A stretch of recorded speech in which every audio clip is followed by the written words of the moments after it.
Hi there, it's Michelle Cederberg with your weekly work-life recharge. It's Love Month, and so I wanted to explore a topic that is of great interest to me that I believe is really about loving your life in daily small ways. I'm talking about gratitude, and today I have the distinct pleasure of talking to someone who has made it his life's work, Steve Foran. He is a grateful CEO, and he founded Gratitude at Work in 2006, shifting cultures and helping teams bring more gratitude to work each day.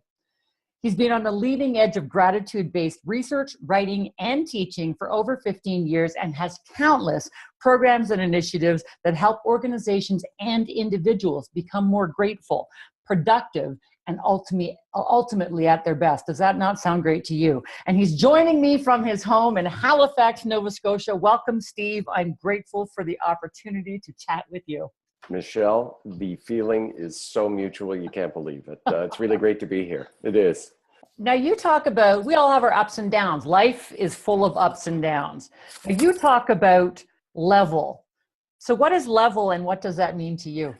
Level is this place where you're level or you're off level. We just here in Halifax these last 2 days, we've had this snowstorm that shut the city down for 2 days.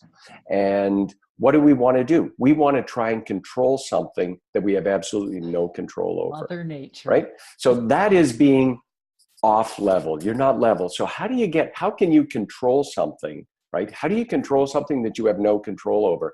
You need a level frame of mind, and gratitude will put you in a level frame of mind, because you want to change something around you, you have to change it inside you first. And gratitude, it changes our perspective on shoveling the driveway for 2 hours. It turns into, wow, I don't have to go to the gym. I got 2 hours exercise today, right? So it's really about gratitude. It sounds to me is like embracing little bits of what you have control over, little bits of what's good around you. It really is, and it doesn't make it doesn't make the crap go away. Yeah. It reframes how we're able to deal with it, though. They're seeing it in the research that it's like putting on armor. It protects us and it helps us build resilience and productive coping mechanisms to deal with stuff that happens so that we can be more effective. And like at work, more productive, more creative, more innovative, that kind of stuff. I mean, just this one simple practice. You've been doing it here too, right? Just even tell me a little bit about your experience of doing the gratitudes. Well, and for my viewers, you can go on to Steve's website at gratitudeatwork.ca, and you can share daily gratitudes, and you can do it through Facebook as well. We'll give you that information. But just every single day to go and just pause for a few moments and say, what am I grateful for in this moment? It could be the walk that I just had with Lily Dog. It could be a great meal that I'm planning for the evening. It could be that this cup of coffee is just what I needed right now. And it just gives you a moment to say, you know what? There are good things happening all around me. I have really enjoyed it. Yeah. It's something, because, the other thing that we know is that from an evolutionary perspective, our brains are really wired to pay attention to negative. We pay more attention to negative. If we see negative comments on social media, we will give them more credibility than positive comments. Isn't that interesting? And it's far more easy to embrace a negative mindset than a positive one, to complain about the weather or to complain about the service instead of looking for the good. Right. And your practice, what you talked about, when you say just sit back and kind of absorb it, in order to take a positive experience and have it move into long-term memory, we've got to hold it for like 12 seconds. Oh, that's good to know. 12 seconds. A negative experience, they go straight to long-term memory. Like, isn't that interesting? Right? So we actually have to give ourselves time to let gratitude hit.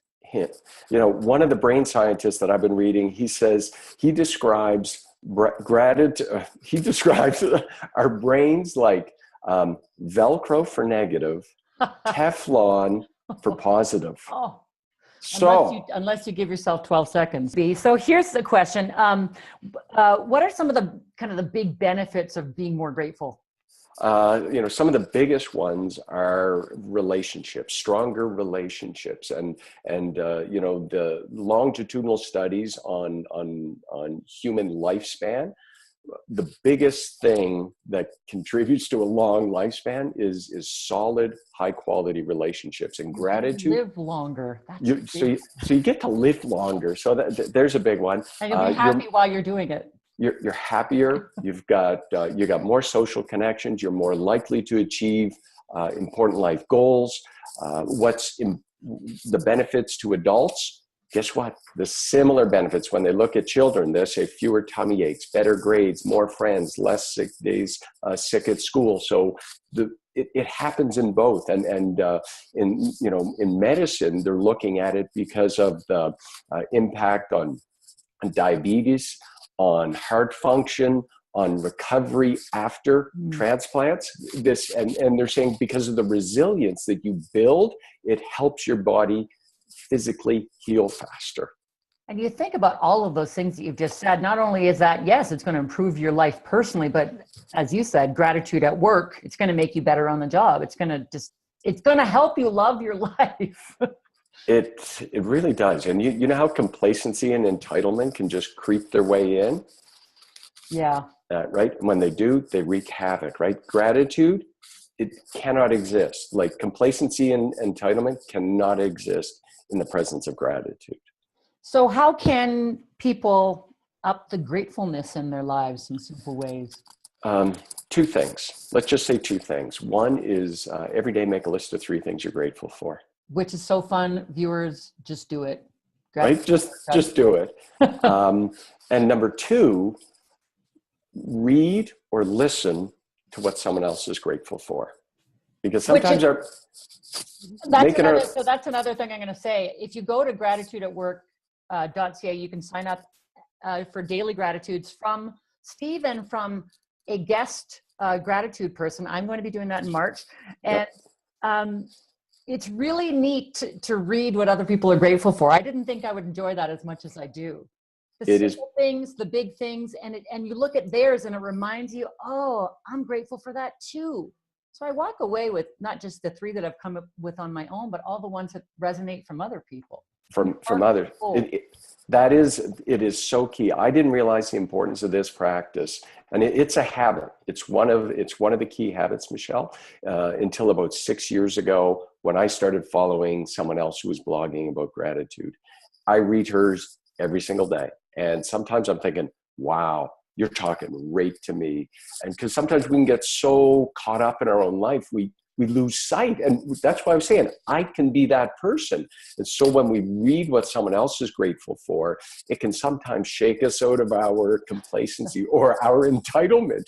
And it helps ground us and recalibrate us. So those 2 things, make a list of 3 things you're grateful for and read what someone else is grateful for. So I hope to my viewers that some of the things you've learned today will help you embrace daily gratitude in a bigger way. In fact, you can practice that right now by emailing me at Michelle Cederberg or michelle@worklifeenergy.com or sharing in the comments below, and definitely go and check out Steve's website at gratitudeatwork.ca. Until next time, I'm Michelle Cederberg with Steve Foran. I'm grateful you've tuned in, and I will see you next week. Work Life Recharge. Here we go.